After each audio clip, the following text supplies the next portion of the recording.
Hi, welcome back for more recovery talk. My anniversary date is coming up very soon, and it never ceases to amaze me how about a week before, I just get weird. It's so silly in my brain. Then I realize, oh yeah, it's my sobriety anniversary is coming up. No wonder. Well, I got to thinking, and I know a lot of people have that same phenomenon happen to them in recovery. It's not uncommon for relapse to happen right before an anniversary. And I think that's because, our bodies hold memories. Our bodies hold energy. Muscle memory is a real thing. We hold energy in our organs and in our energy centers or our chakras. We hold energy in our, in our tissue, in our bones even. And we are more prone to hold on to a lower vibration energy than we are a higher vibration. So we're more likely to be triggered by the end of our active addiction than we are by the freedom that our recovery gives us. And so I wanted to talk about that because it is so common in recovery that our anniversaries, trigger wounding. It can trigger a relapse into addictive behavior, not necessarily our addiction, but our addictive behavior. Things like living in the past. That's actually something that came up for me this year, realizing that I was still in behavior in preparation for something to happen. That might not have made any sense, but having a ritual, doing something and having things prepared just in case. This particular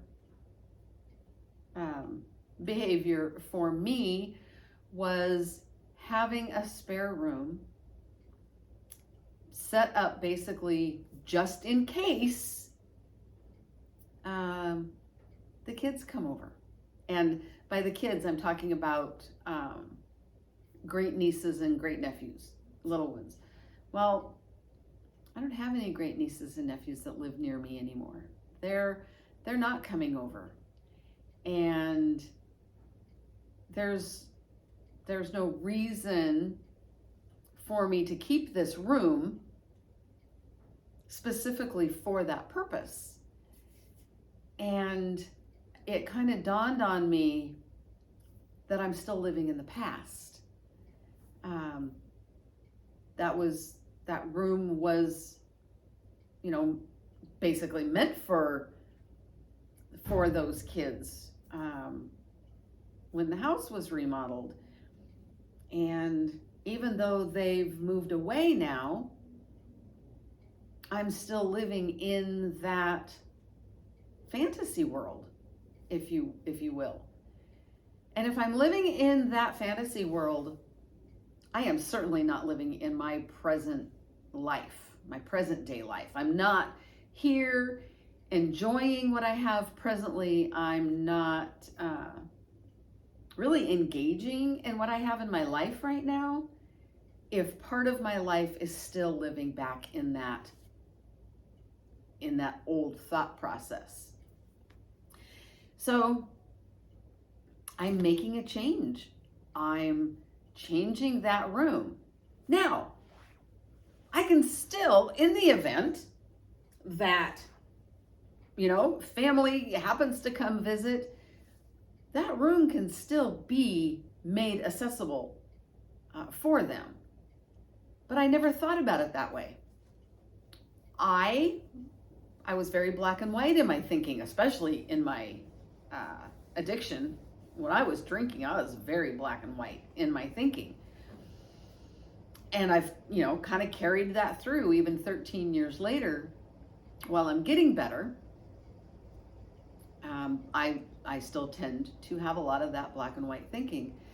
So I can change that room. I can make that room a functional room that fits my life. And it doesn't just have to be this room I can't use, because what if? So that's what I'm doing. I am making changes. I am stepping out of that old behavior of living in the past, of having that thought process of this was meant for this and that's all it can be. No, that's not true. That room was meant for a purpose. It served that purpose. It served many other purposes as well, but I don't need to be locked into that just because it was true at one point. And yeah, I still want it to be true, but it's not.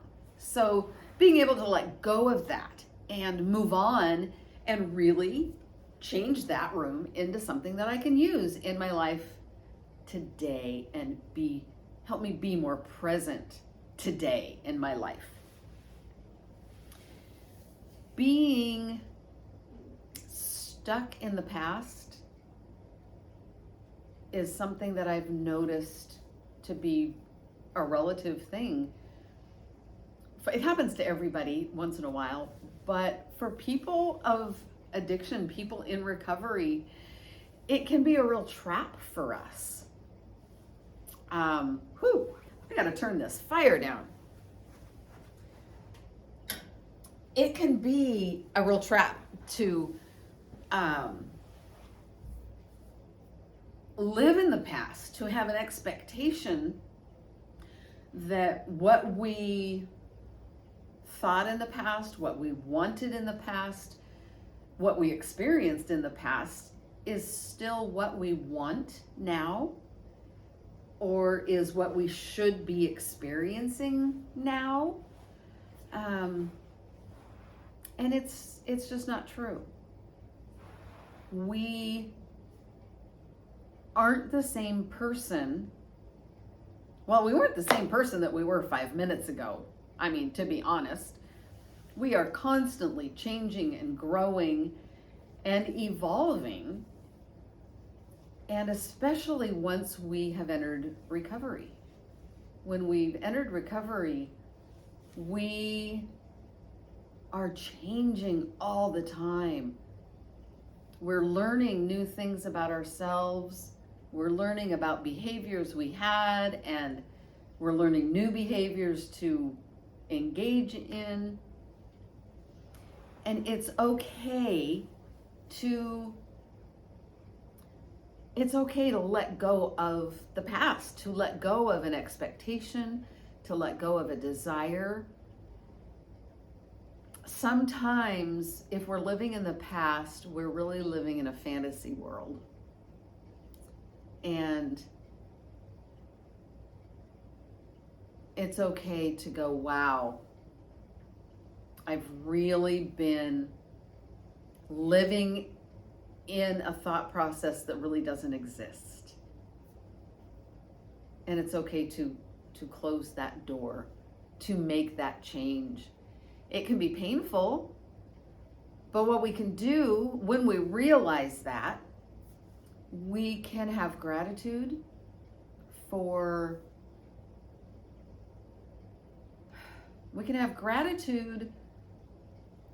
what that thought process or that expectation or that fantasy, whatever it was. We can have gratitude that it helped us through a hard time. We can thank it, and we could say goodbye to it, literally say goodbye to it and let it go. So we have a little process. And then we let it go and we say goodbye. And then we focus on, what do I want now? What do I need now, today, in my life to help me be present and appreciate what I have in my life, and moving forward. Oh my gosh. Okay, I'm turning this fire off. Too funny, but I'm burning up. Yeah, so saying goodbye and starting something new. It is a real blessing when we can realize when we have behavior that is not in our highest good. And I know it's easy when we discover that we're doing something that's not in our highest good. It's easy to beat ourselves up. It's easy to say, oh, geez, of course I'm doing that. I'm just, I'm not worth anything. I'm always screwing up. I'm living in the past. No, this is not a time to find cause to berate ourselves. It's a time for celebration of recognition that we're doing something that's holding us back. And I have a new, I don't know. I feel like I have a new sense of what next year's anniversary is going to be. Because I feel like next year, and yes, I am planning on having an anniversary next year. That is in my plan, that is in my intention. And I also set my intention that next year, as my sobriety anniversary approaches, I'm not going to wait for a trigger. I am not going to wait to be going, oh my God, why am I so depressed? Blah, blah, blah. Oh, wounding has hit me. I'm not waiting for that. I'm setting the intention that when my next anniversary starts coming around and it gets close, I'm going to take stock. I'm going to look around. I'm going to look at my life, and with as much honesty as I can muster, am I living my life today? Am I present in my life? Am I doing things in my life that make me happy? Am I fulfilled in my life? And if I'm not, then I want to look at those things. I want to look at those things and find out, is there something I need to let go of? Can I give gratitude to a behavior? Thank you for getting me through this past year or past however many years, and I don't need you anymore, and goodbye. That's my intention for when my next anniversary comes around. That's actually even been my intention these past couple of days, because I did get triggered by some really deep wounding that I thought I had healed, and now I think I have. I am checkmate to that wounding. I do not need to be triggered by it anymore. I'm pretty sure I've worked through every angle and I've done the healing. I've said goodbye to that particular wounding. And since then, I have been taking stock and looking around and going, okay, what's going on around me in my life that is still holding me back? Where am I living in the past? And I found that room. I found that room that I was holding on to, and it's in the process of getting changed, and it feels good. And it also feels good knowing that it's still accessible to be a room if somebody needs it or comes to visit. So, yeah, I digress. Got a little bit in my head there for a second. But I know this is an uncomfortable pause right here.